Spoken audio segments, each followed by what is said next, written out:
Hello friends, welcome back Sarvodaya Gurukul. Friends, आज की इस वीडियो में हम लाए हैं आपके लिए यूपी बोर्ड कक्षा 7 का ज्योग्राफी यानी कि भूगोल का चैप्टर नंबर फर्स्ट है, पृथ्वी की आंतरिक संरचना। तो आप लोग सभी लोग अपनी कॉपी और पेन निकाल लीजिएगा। जो भी प्रश्न यहाँ पे कराए जा रहे हैं उसको अपनी कॉपी में नोट करते चलिएगा। यहाँ पे लिखा है कि सोचकर लिखिए। प्रश्न नंबर 1 में लिखा है कि चर्चा कीजिए, अगर पृथ्वी ठंडी ना होती तो क्या होता। फ्रेंड्स, आपको सोचना है और बताना। अगर मान लीजिए पृथ्वी ठंडी नहीं होती तो अपने मन से आप इसका क्या हो सकता है, इसके बारे में अपने मन से जवाब लिख सकते हैं। ठीक है, तो आप अगर उत्तर देखना चाहते हैं, यहाँ पे उत्तर भी लिखा हुआ है, तो यहाँ पे लिख सकते थे आप लोग, अगर पृथ्वी ठंडी ना होती तो इस पर जीवन क्या होता, संभव नहीं होता। यहाँ पे जीवन नहीं होता। ठीक है, अगला प्रश्न है इसमें, प्रश्न नंबर 2, सोचिए चट्टानें सबसे पहले कैसे बनी होंगी। जो चट्टानें हैं वो सबसे पहले कैसे बनी होंगी।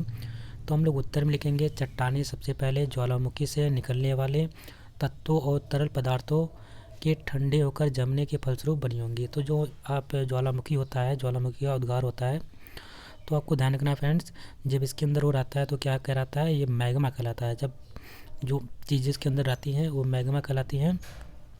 लेकिन ये मैग्मा जैसे ही बाहर निकल के आ जाता है, इसके ज्वालामुखी से बाहर निकल के आ जाता है, उसको हम क्या बोलते हैं, लावा कहते हैं। कई बार एग्जाम में पूछा गया है लावा किसे कहते हैं। तो जो ज्वालामुखी के अंदर जो मटेरियल होते हैं, जो तरल पदार्थ होता है, जब वो ज्वालामुखी के अंदर रहता है तो मैग्मा कहलाएगा। जैसे ही बाहर निकलेगा तो हमारा क्या कहलाता है, लावा कहलाता है।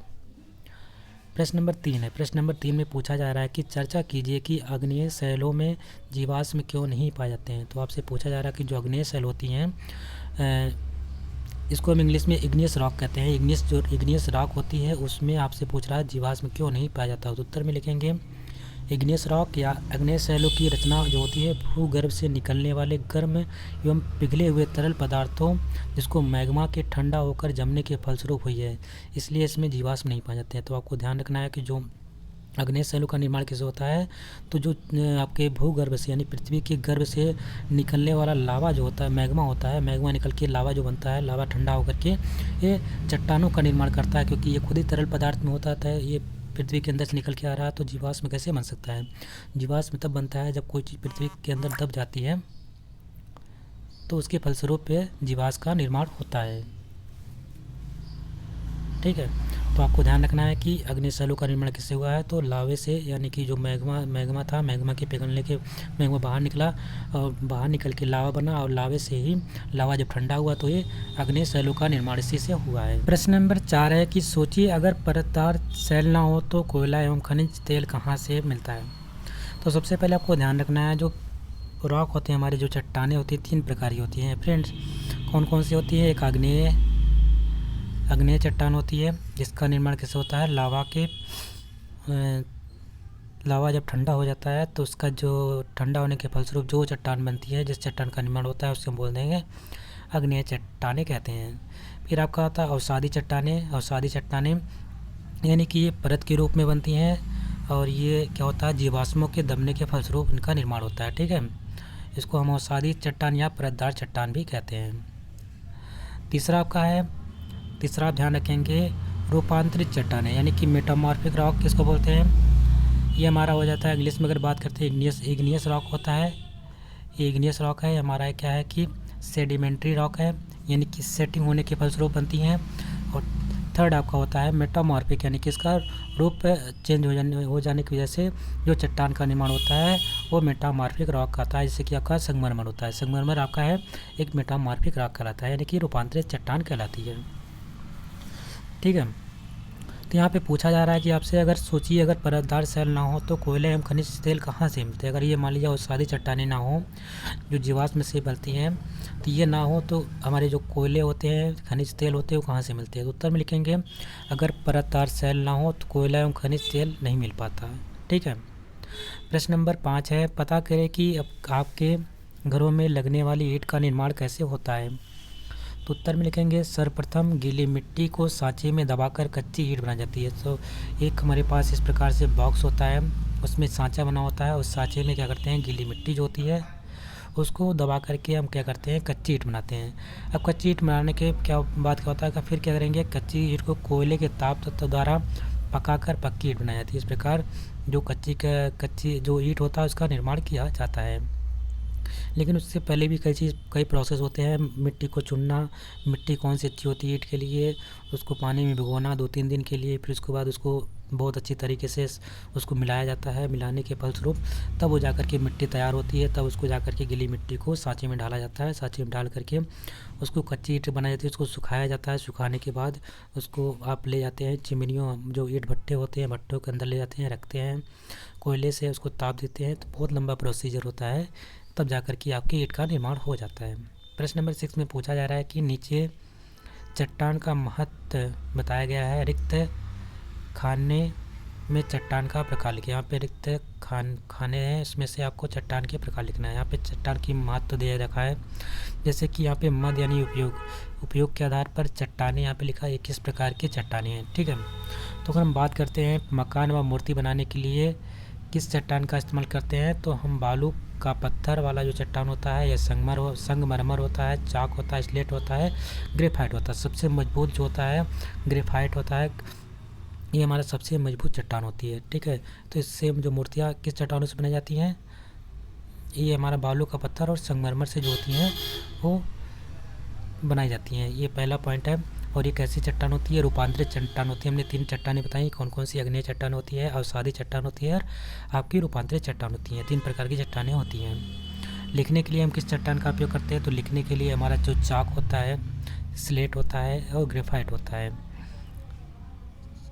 अगला है, ये क्या होती है? परतदार चट्टानें होती है। इसको हम क्या कहते हैं? अवसादी चट्टानों के नाम से भी जानते हैं। क्या होती हैं? अवसादी चट्टानें। ग्रेफाइट सबसे मजबूत नहीं होता, फिर ग्रेनाइट होता है। ठीक है, हमने गलत बता दिया वहाँ पे, उसको मिस्टेक को सही कर लीजिएगा। ग्रेनाइट होता है सबसे मजबूत चट्टान होती है, तो भी हमारी एक रूपांतरित चट्टान होती है। पॉइंट नंबर 3 कह रहा है कि उपयोग इसका होता है जलाने के लिए किया जाता है। तो चलाने के लिए किस चट्टान का उपयोग करते हैं? कोयले का। कोयला हमारा क्या है? एक रूपांतरित चट्टान होती है। रूपांतरित नहीं है, ये हमारा कोयला रूपांतरित चट्टान नहीं है फ्रेंड। यहाँ पे लिखेंगे अवसादी चट्टान है। ठीक है, कैसी चट्टान है? परतदार चट्टान है, अवसादी चट्टान है। तो ये आप सही कर लीजिएगा, ये चीज़ यहाँ पे गलत लिखा हुआ है।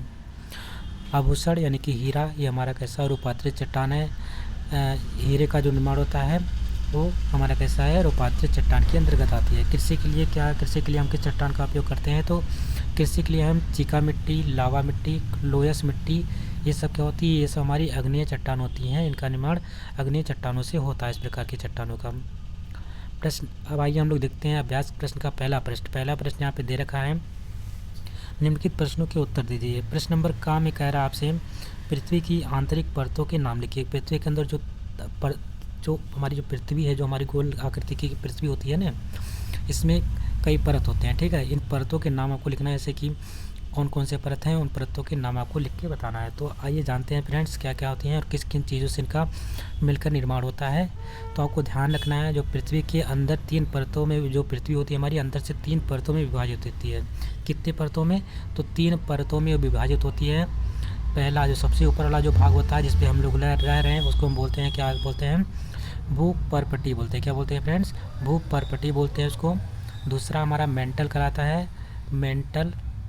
और तीसरा हमारा क्या कहलाता है? क्रोड कहलाता है। ठीक है, तीसरा हमारा क्रोड कहलाता है। पहला भूपर्पटी, दूसरा मेंटल, तीसरा क्रोड। इसको बोलते हैं सीमा, ऊपर वाले को। नीचे वाले को जो मेंटल होता है इसको सियाल बोलेंगे, SIAL। और नीचे वाले को निफे, NIFE। तो यहाँ पे सीमा, सियाल, निफे क्या चीज़ होता है? सीमा का मतलब होता है SIMA। ये क्या होता है फ्रेंड्स?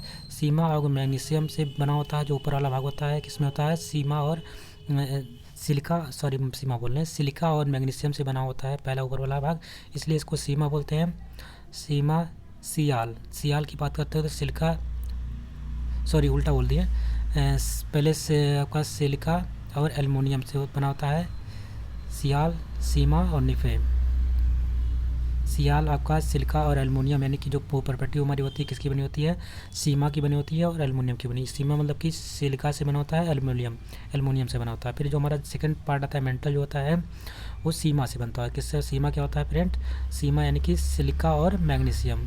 और हमारा निफे, NIFE, निफे का मतलब होता है निकिल और फेरस यानी कि लोहे से बना। जो हमारा बीज का पार्ट होता है वो किसका बना होता है, उसमें किस चीज़ की, किस धातु की अधिकता रहती है, तो उसमें एक निकेल धातु रहता है और दूसरा है आपका फेरस, यानी फेरस का मतलब होता है आयरन की अधिकता होती है, यानी लोहे की अधिकता वहाँ पे होती है। तो 3 भागों में बटा होता है, जिसको हम कहते हैं कि भूपर्पटी, मेंटल और क्रूड।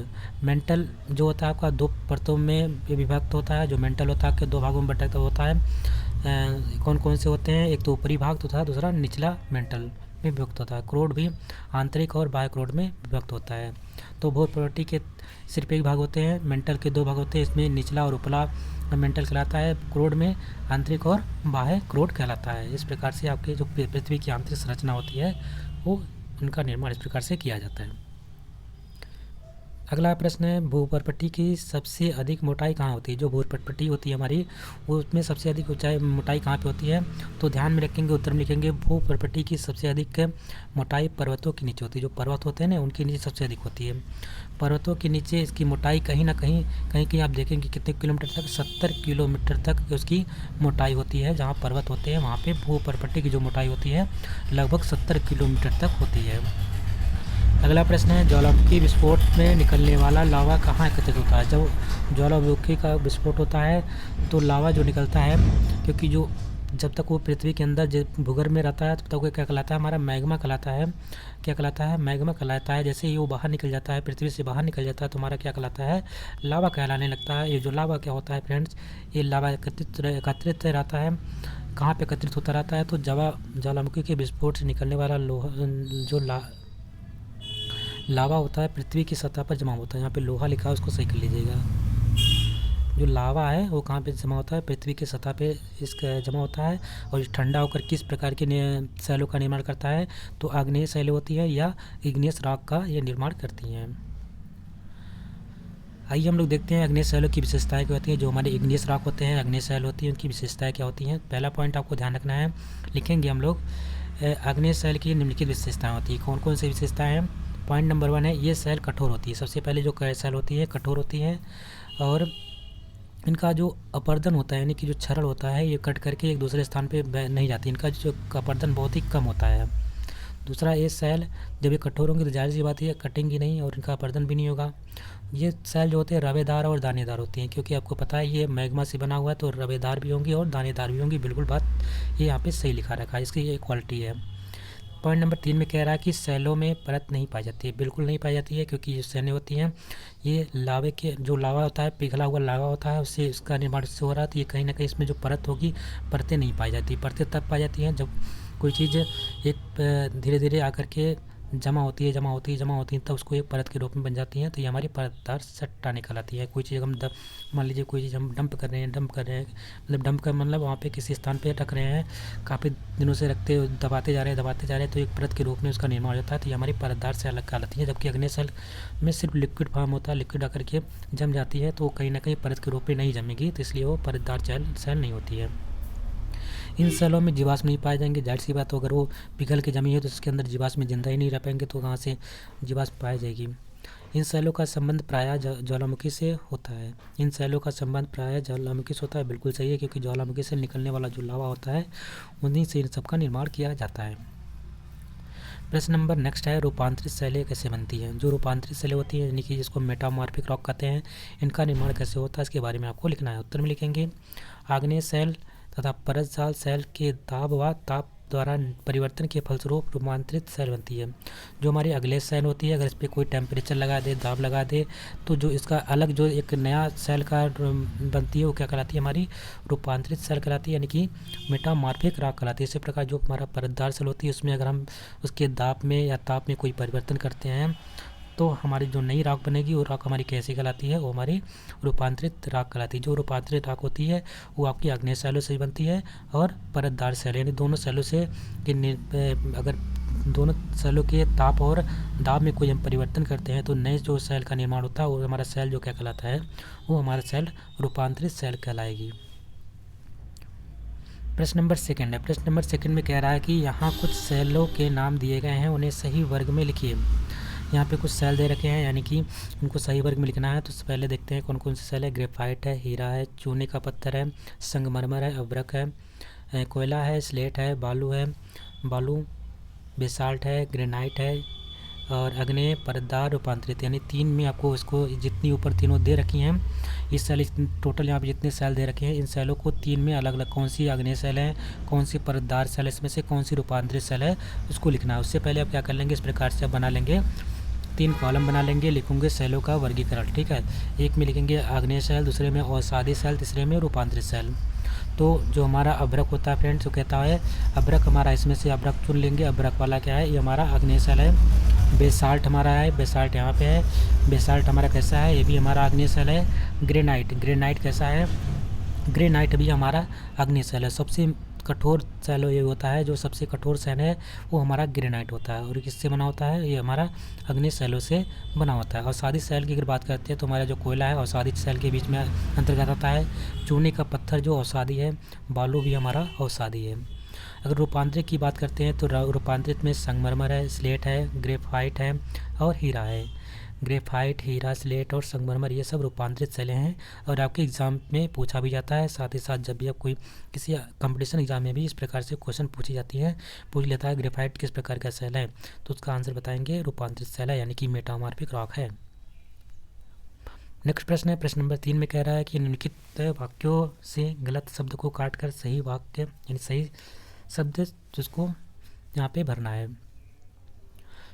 पहला है यहाँ पे कथन नंबर का में पूछा जा रहा है कि खालिस्तान था, खालिस्तान में आगे लिखा हुआ था कठोर और रवेदार होती है। तो कौन सी सेल होती है जो कठोर होती है और रवेदार। सबसे कठोर आपको पता है, सबसे मजबूत सेल कौन सी है, सबसे कठोर कौन सी है, जो हमारी आग्नेय सेल होती हैं। आग्नेय सेलों से जिन सेलों का निर्माण होता है सबसे वो मजबूत होती है। संगमरमर से मजबूत कौन सी होती है, ग्रेनाइट होती है ना। ग्रेनाइट कहाँ पे पाया जाता है, ग्रेनाइट, जो ग्रेनाइट होती है वो संगमरमर से भी मजबूत होती है। और ग्रेनाइट का निर्माण किससे होता है, वो हमारी आग्नेय सेलों से इसका निर्माण होता है, यानी कि इग्नियस जो राख होती हैं उनसे उनका निर्माण होता है। तो जो इग्नियस राख होते हैं, जो आग्नेय सेल होती हैं, वो कैसी होती हैं, कठोर होती है और रावेदार होती हैं। दूसरा है परतदार सेलों की उत्पत्ति खालिस्तान का बड़ा हाथ है।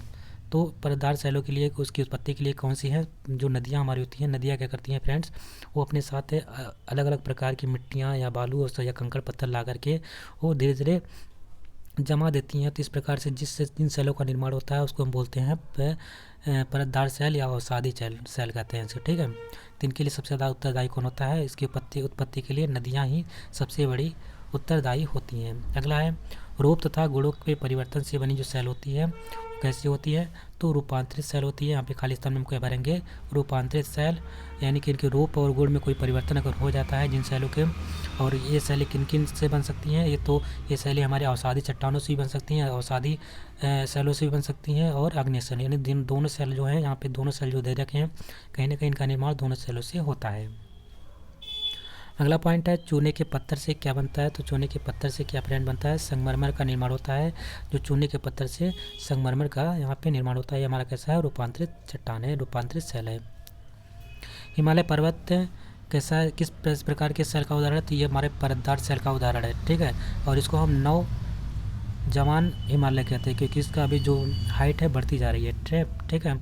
अगर हम हिमालय पर्वत की अगर सबसे ऊंची चोटी माउंट एवरेस्ट की बात करते हैं तो उसकी जो ऊंचाई है फ्रेंड्स, उसको ध्यान रखेंगे ऊंचाई जो है कितनी है फ्रेंड्स। अभी हाल ही में उसकी नाप हुई थी तो थोड़ा उसकी ऊंचाई में वृद्धि हुई थी, इसलिए इसको नौजवान हिमालय भी कहते हैं, यानी कि इसकी वृद्धि में भी इसकी जो वृद्धि है बढ़ती जा रही है। तो फिलहाल अभी 8,848 मीटर ये था पहले, लेकिन अब ये बढ़ के कितनी हो गई है, 8,848.86 मीटर, यानी कि 0.686 मीटर में वृद्धि हुई है। इससे हिमालय के माउंट एवरेस्ट की सबसे ऊंची चोटी उसमें इस आपने यहाँ पे वृद्धि देखी है, यानी इसको इसलिए नौजवान हिमालय भी कहा जाता है, जो हमारा उत्तर में हिमालय है। और सबसे ऊंची चोटी, विश्व की सबसे ऊंची चोटी कौन सी है, माउंट एवरेस्ट है। और माउंट एवरेस्ट किस देश में पड़ता है फ्रेंड्स, आपको ध्यान रखना है, नेपाल में। प्रश्न नंबर 4 में कह रहा है कि रिक्त स्थानों की पूर्ति करिए। यहाँ पर रिक्त स्थान दे रखे हैं, इसमें इसको पूर्ति करना है। जो पृथ्वी की ऊपरी सतह परत क्या होती है, तो उसको हम सियाल बोलते हैं, क्या बोलते हैं, एसआई या शुरुआत में ही बता दिया किसका किसका बना होता है, सिलिका से बनता है और एल्युमिनियम से बनता है। दूसरा जो हमारा परत होता है मेंटल जो हमारा था उसको हम सीमा कहते हैं, क्या बोलते हैं, सीमा। सीमा का मतलब हो गया फ्रेंड तो सिलिका और मैग्नीशियम। और सेकंड अगर बात करते हैं पृथ्वी की सबसे निचली जो परत होती है उसको हम बोलते हैं निफ़े, यानी क्रोड होता है। क्रोड को में क्या कौन सी धातु पाई जाती है, निफ़े। निफ़े का मतलब होता है यहाँ पे Ni मतलब कि निकिल, Fe मतलब कि फेरस यानी कि लोहा यानी कि आयरन। चूना पत्थर रूपांतरण के फलस्वरूप क्या बनता है? जो हमारा चूना पत्थर होता है उसके अगर उसका रूपांतरण होता है तो क्या बनती है? संगमरमर का निर्माण होता है। संगमरमर अगर पूछा जाता है आपसे संगमरमर का निर्माण किससे हुआ, तो आप ध्यान रखेंगे चूने पत्थर के रूपांतरण के फलस्वरूप संगमरमर का निर्माण होता है। और लास्ट आपका है मेंटल की ऊपरी परत को क्या बोलते हैं? तो दुर्बलता मंडल कहते हैं। जो मेंटल की ऊपरी परत होती है उसको हम दुर्बलता मंडल के नाम से जानते हैं, क्योंकि हमारी जो मेंटल होती है दो प्रकार की दो होती है, एक ऊपरी आपकी ऊपरी परत होती है, एक निचली परत होती है। तो जो ऊपरी परत होती है फ्रेंड उसको क्या कहते हैं? उसका नाम दिया गया है दुर्बलता मंडल। और जो हमारे क्रोड भी होते हैं दो होते हैं, एक बाह्य क्रोड होता है, एक आंतरिक क्रोड होता है। और भूपर्पटी तो एक ही होती है। सो इसी के साथ आपका चैप्टर भी कंप्लीट होता है। आशा करते हैं आपको वीडियो पसंद आई होगी। अगर आपको वीडियो अच्छी लगी तो उसको लाइक करिएगा, ज़्यादा से ज़्यादा शेयर करिएगा। चैनल पे नए होंगे तो चैनल को सब्सक्राइब भी कर लीजिएगा। मिलते हैं एक नए वीडियो में, तब तक के लिए नमस्कार, जय हिंद।